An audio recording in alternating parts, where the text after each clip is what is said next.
This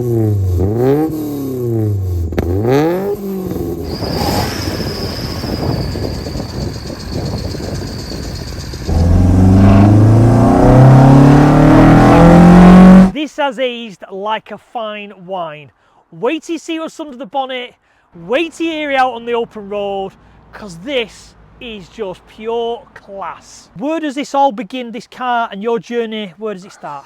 Well, I bought it 6 years ago, nearly 6 years ago. I'm the sort of like the third person to finesse the car, let's say. Okay. Originally it was having a Cosworth engine in it, and that got scrapped, yeah, by the original owner. So the person who I bought it from, he bought the shell. He badly bolted it together, yeah, and over the years, yeah, which a couple of years playing around, you know, this, that, finding that out, we finally takes it from show car to go car. Right, okay. Yeah, the car runs safe, yeah, it didn't run right, yeah, the electrics weren't right, so we've had it all rewired, up to back lights. We've took the stupid turbo off it because for me it was just too quick. Let's open the bonnet and have a look what's in there now. Okay. So now we're running on a retro Ford exhaust manifold and bike injection. So when you bought this, what engine did it have in? It had that engine in it. But it was turbocharged. Turbocharged, it had a decompression plate on it, all that. We pulled all that off. Yep. Put it back to standard, yeah. Through good information from somebody who knows what they're talking about, and said the worst engine that you could turbo is this one. Right. Yeah, it's the worst Right. one. Yeah, he said it won't last very long. That's Okay. why. Put it back on bike injection, throttle bodies, whatever you want to call them, and it's been right ever since. Okay. Yeah. So was the turbo? Was it undrivable? Was it dangerous? Well, what was? Well, it's hard to say because it broke down and it kept breaking down and it kept breaking down. And like I said to you earlier, I weren't sure whether it was down to the fuse box being too close. Yeah. So I thought, well, let's pull it off. Yeah. Not only that, it weren't noisy enough. Okay. Yeah, it just weren't noisy enough. It didn't So- have the charm. Yeah. So what specs of the engine now? Because obviously we've got bike cabs. It's a ST170 Yep. standard trim, yeah, with bike injection, and it runs at 180 horsepower. Okay. Which I think is more than ample. Okay. For a car that probably don't weigh a ton. So then moving back, because again, the Fords and the Escort Miles and Mark IIs, what gearbox are we on? It won't be the Type 9. Type 9. Type okay. 9 And with a quick shift. Right. Yeah, it's a lovely gearbox. the axle? The axle, Atlas. Atlas. Limit Everyone has Atlas. Yeah, it has Atlases. Rear disc on back. Yeah. Mark IV Golf. Yeah. Really? Right. Okay. I think that's what everybody's putting on a Mark IV Golf. Okay.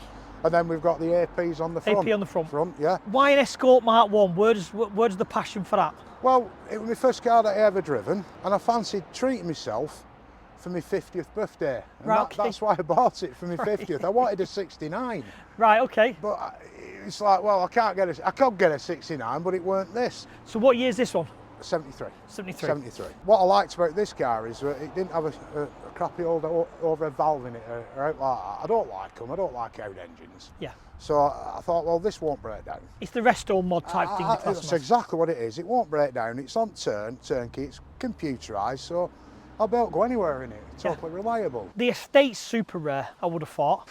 Definitely super rare. So was that the kind of the drawing factor for you? Was the Estate? Not really, no. Okay. It was just the quality of the build. Really, right. The quality of the build, and like I said earlier, for what I paid for it, I don't think I could have done it. Yeah. For that money. So is there anything you're going to do with this in the future, or is it literally just, other than the gearbox, I'm is going it to just do the enjoy gearbox, it? I'm going to sort the speedo out, put a speedo in it and everything, and after that then I might consider selling it.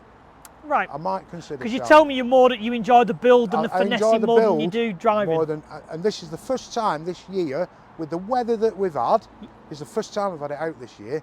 And last year, I think I had it out once because the weather was dire. Yeah, raining all the time. And so, you know, I'm thinking to myself, Do you move it on and get onto something else? I get what you're saying. you know, I get what you're saying. which I'd probably sell 3, yeah, and buy 1. That makes sense. I've done that Yeah. before. Well, how I bought this car was, I had a funny thing really.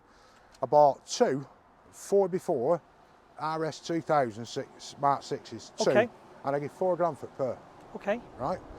And then I had a Mercedes SL and an E21 Beamer. which the Beamer I'd had for 20, I bought in the year 2000, yeah, a long, long time. And I sold them two, and I sold the RS, and I bought this. Okay. So I've made space for 3, yeah. And got one. And got one. And then filled the space up because I've seen right. your workshop. It made absolute sense to do that. Yeah. To do that. Yeah. So for the cars that I swapped, I feel that I got a better car. I see. Yeah. Yeah, I got a better. Yeah. Certainly, I mean, at the end of the day, Mark 1s, they're Holy Grail cars. They are Holy Grail cars. Maybe not the Estate, but you know, they are. To me, they're Holy Grail car. Yeah. You know, there's quite a few. This is one of them. So let's grab the camera now and let's look at some little details of the car that I've picked up on that I love. So the old tax disc, when it was registered, and it was £25 a year, notching out for the washer bottle.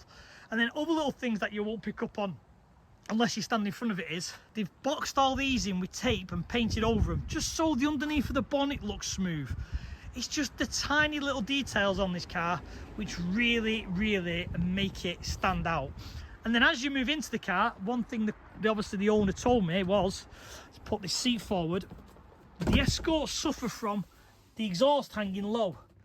They've welded a full tube in front to rear so the exhaust can sit up into the chassis and not hang low, because supposedly the Escort Mark 1 suffered from the exhaust hanging down. What I do love is, why did they get rid of all this in cars these days?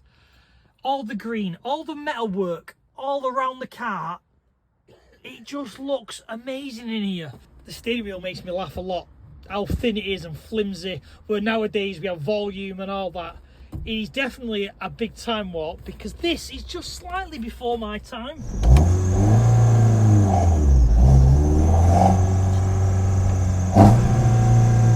Oh, I need sorting that. Yeah, it's got a sticky throttle on it. But its return spring's a bit stuck. Well, there ain't one on it. There is. Right. But I need one for the pedal.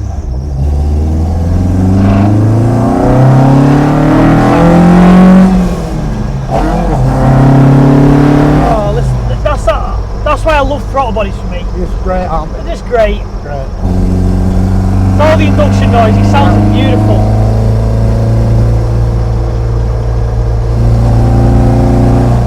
And then for me, in an old classic like this, Yeah. I'd rather have that noise over the turbo. Definitely, without a doubt. Yeah, without a doubt. I mean, the best noises at 40 Webers, aren't they, really? You know what I mean? They are.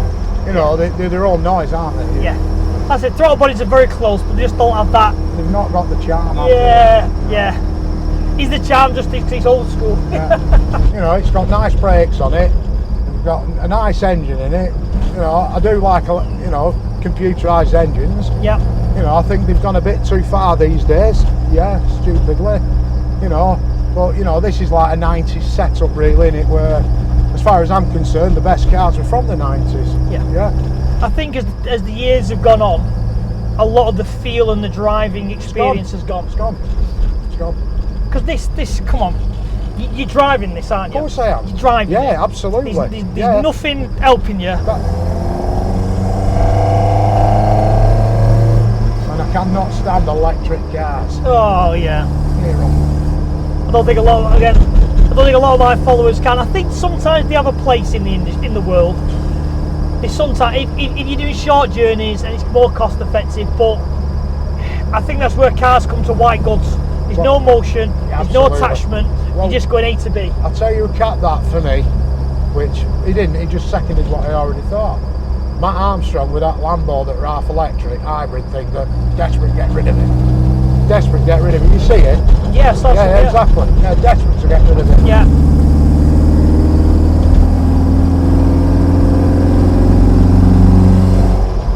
She drives really nice. Yes, it does, yeah. It does drive really nice. It does. It's not a clunky or a bang, it's not leaping all over the road around. Yeah.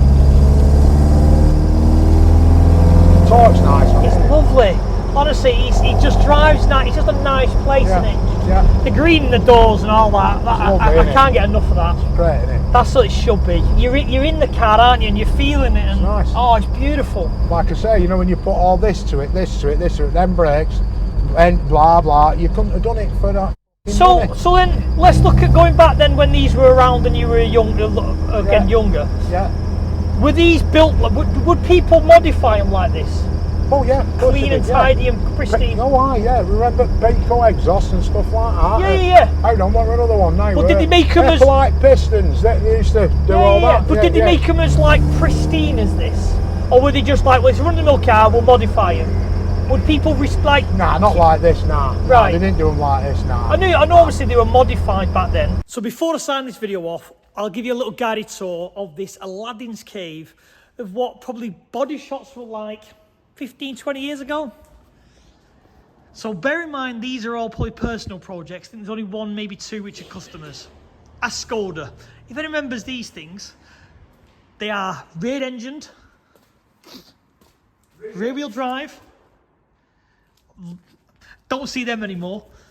Then obviously the beautiful Escort. Then we move on to the Fiat 5-cylinder 20 valve turbo, a Maestro van, the E30 convertible, a Galant VR4, they're very rare, Mark III Transit, we have a Saxo track car, we have a Viva or HA, whatever people want to call them, a Puma, again they're even getting rare these days, and then a Stiletto, and then Porsche Boxster, and another Mark III Transit pickup. And then let's not leave the best to last, a Vauxhall Chevette, which, if I'm honest, got a bit of a soft spot for, and it might be coming home with me in the future, that one, to do a future project.